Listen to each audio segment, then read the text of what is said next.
Apakah benar khodam itu ada? Khodama itu melayani. Khodam itu artinya pelayan. Ya. Nah, kalau di dalam kehidupan normal sehari-hari, para pelayan atau pembantu itu rumah tangga khususnya disebut dengan khodam. Sekarang begini, kalau jin yang ikut seseorang itu tidak otomatis ikut orang lain. Apalagi ada orang yang mengaku bisa menjual belikan jin. Ini trafficking jin ini. Bisa kena pasal trafficking. Tidak mungkin. Saya tidak yakin, mustahil.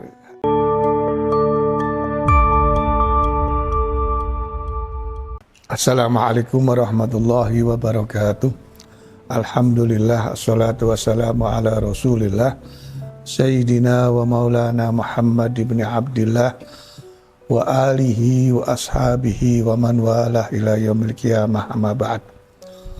Saudara-saudara, malam hari ini kita akan membahas satu persoalan yang sedang viral di masyarakat kita, khususnya penggemar internet, para netizen, yaitu tentang khodam. Apakah benar khodam itu ada?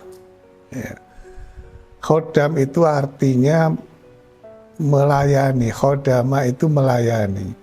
Khodam itu artinya pelayan. Ya.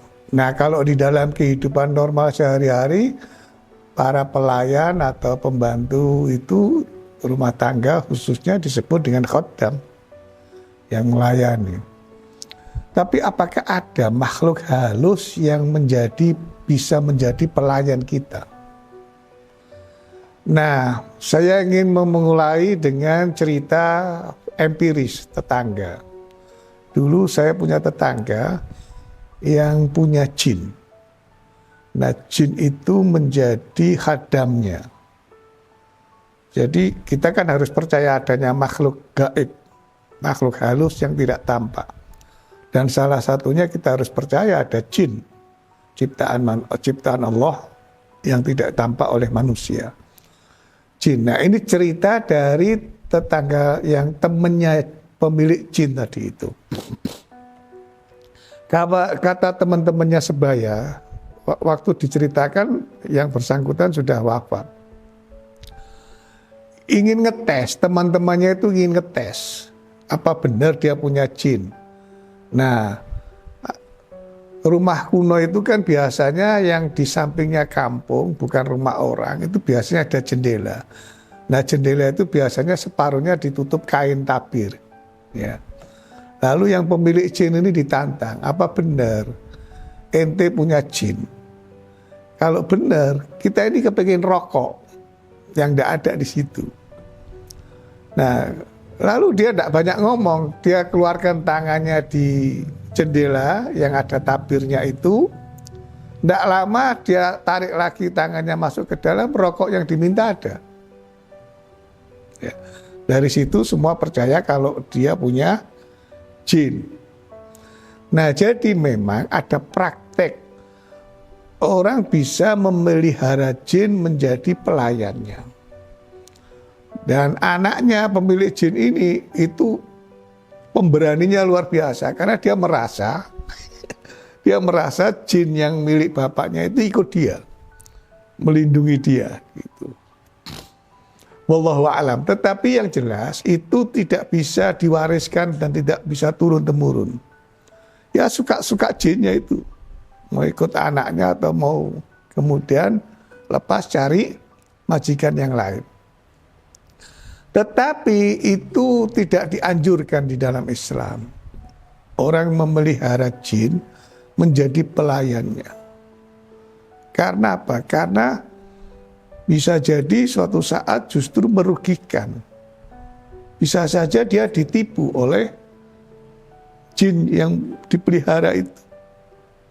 Bisa saja dia menjadi korban dari kebohongan jin yang dianggapnya sudah taat, sudah melayani dia. Jadi walhasil intinya adalah kalau khodam itu berupa jin itu memang bisa dilakukan tetapi tidak dianjurkan. Apalagi bagi orang yang tidak memiliki kemampuan untuk tahan memiliki khodam. jin itu. Nah, sekarang begini, kalau jin yang ikut seseorang itu tidak otomatis ikut orang lain. Apalagi ada orang yang mengaku bisa menjual belikan jin. Ini trafficking jin ini. Bisa kena pasal trafficking. Tidak mungkin. Saya tidak yakin, mustahil. Sangat mustahil. Karena dia, itu kalau jin ya, itu kalau jin. Kalau jin itu dia pasti akan mengikut kepada orang yang dia suka. Tidak mungkin dia bisa dikuasai oleh seseorang. Bisa jadi meskipun dia menjadi pelayannya, tetapi belum tentu menguasai. Nah itu yang bahayanya. Sebaliknya malah pemiliknya itu bisa saja malah dikuasai oleh jinnya itu tadi. Jadi tidak mungkin ada orang yang mengklaim dia bisa jual beli jin, kemudian jin itu dijual kepada orang tertentu dan di situ kemudian dia menjadi pelayannya itu, trafficking. Nah, itu kalau jin. Nah, apalagi kalau kemudian di luar jin, makhluk-makhluk yang jahat. Ya, jangan lupa jin sendiri itu kan ada yang Islam, ada yang tidak Islam. Kalau dia kemudian, kalau tadi yang cerita awal saya itu memang jinnya jin Islam. Tapi bagaimana kalau kemudian yang diperjualbelikan? Jin-jin jahat bersedia untuk diperjualbelikan, lalu dia justru malah menjerumuskan kepada yang diikuti. Jadi sangat berbahaya. Nah apalagi kalau kemudian bukan jin, ada makhluk-makhluk yang lain, ada bacaan-bacaan tertentu yang kemudian bisa menjadi khodamnya dan akan melindungi dia. Saya khawatir kalau itu diyakini akan masuk ke dalam kemusyrikan. Mempercayai sesuatu yang seperti itu. Bisa syirik. Nah tetapi tidak mengherankan kalau kita membaca sebuah hadis yang diriwayatkan oleh Ibnu Majah. Hadis ini sanadnya hasan. Yang juga diriwayatkan oleh Imam Ahmad bin Hanbal. An Abi Hurairah qala Rasulullah sallallahu alaihi wasallam sayati 'alan nasi sanawatun khadda'at yusaddiqu fihal kadhib wa yukadzibu fihas shadiq wa yu'tamanu fihal kha'in wa yakhunu fihal amin wa yantiku fihar ruwaibidah qila wa marruwaibidah qala ar-rajulun natiku fi amril ammah. Di dalam hadis ini Rasulullah SAW dari Abi Hurairah radhiyallahu anhu beliau bersabda, Rasulullah bersabda akan datang pada manusia tahun-tahun dusta, tahun-tahun penuh dengan kedustaan. Yusaddiqu fihal kadhib, orang pendusta itu dipercaya. Sebaliknya orang jujur didustakan. Saya ulangi, pendusta dipercaya, orang jujur didustakan. Wa yu'tamanu fihal kha'in, orang yang khianat itu malah dikasih amanah. Sedangkan orang yang jujur malah justru dikhianati.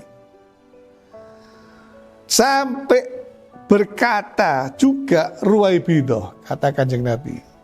Para sahabat bertanya, siapa yang dimaksud Ruwaibidah? Karena nggak ada orang yang bernama Ruwaibidah.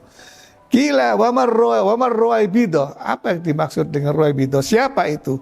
Nabi mengatakan, ar-rajulun natiku fi amril amma. Orang yang mengurus, orang yang tidak tepat, tetapi dia diserahi untuk urusan umat. Tahun-tahun kedustaan. Nah ini adalah menjadi salah satu dari pertanda akhir zaman. Al-Khadda'at. Jadi kalau hari ini ada fenomena tentang khodam, orang-orang yang mampu melakukan, mengklaim itu. Duh, yang anehnya lagi ada orang yang percaya itu. Saya seandainya ditawari, saya ingin buktikan, tunjukkan dulu kepada saya khodamnya kayak apa. Jangan-jangan yang muncul itu wajahnya dia. yang menawarkan khadam itu. Tidak mungkin. Ini adalah sanawat khodaat. Nah, yang kedua itu nanti kalau kita mempercayai khadam itu seperti yang tadi saya khawatirkan, kita malah bisa terjerumus ke dalam kesyirikan. Ya, misalkan begini, kita mau pergi, lalu kita tanya kepada khadam kita, ini hari saya baik tidak atau pergi? Lalu muncul bisikan, mungkin setan, jangan pergi atau pergi. Loh, itu malah justru praktek yang dilakukan oleh orang-orang jahiliyah dahulu, meskipun sarana dan medianya berbeda. Ya, tentang kesialan, saya ingin mengutip apa yang ada di dalam hadis Bukhari dan Muslim dulu. Di dalam hadis Muslim,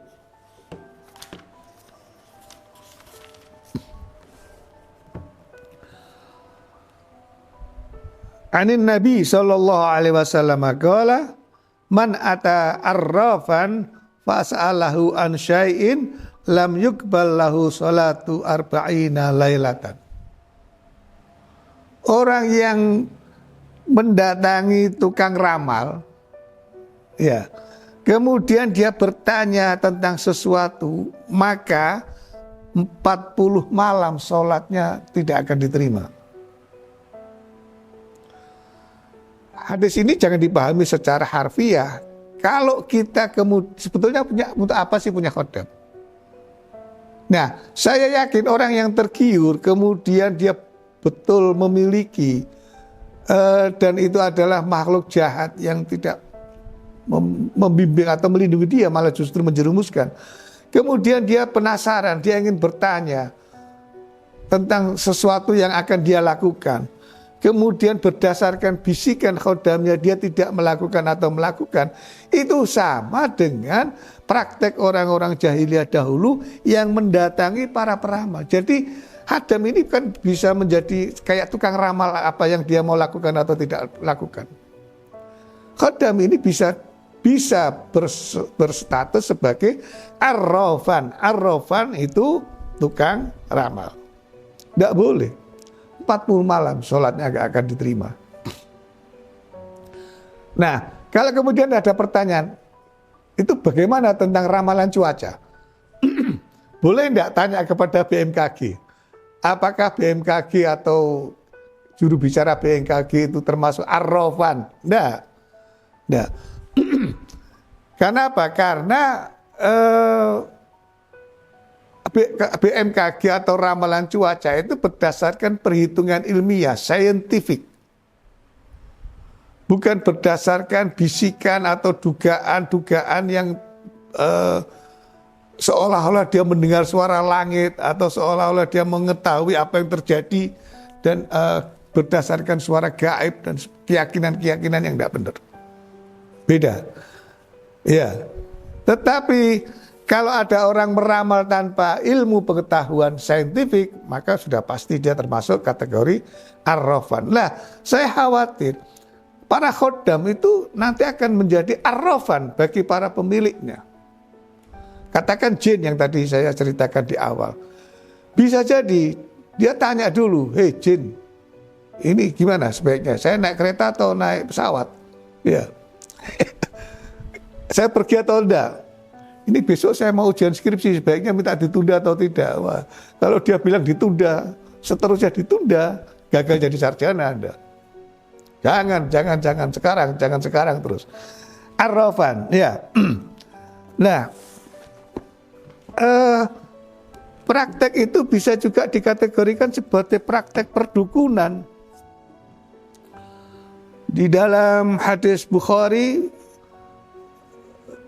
Nabi Hurairah radhiyallahu anhu an Nabi sallallahu alaihi wasallam qala la adwa wala tiarata wala hamata wala safar. Tidak boleh. Praktek orang jahiliyah dulu itu termasuk menghindari bulan Safar.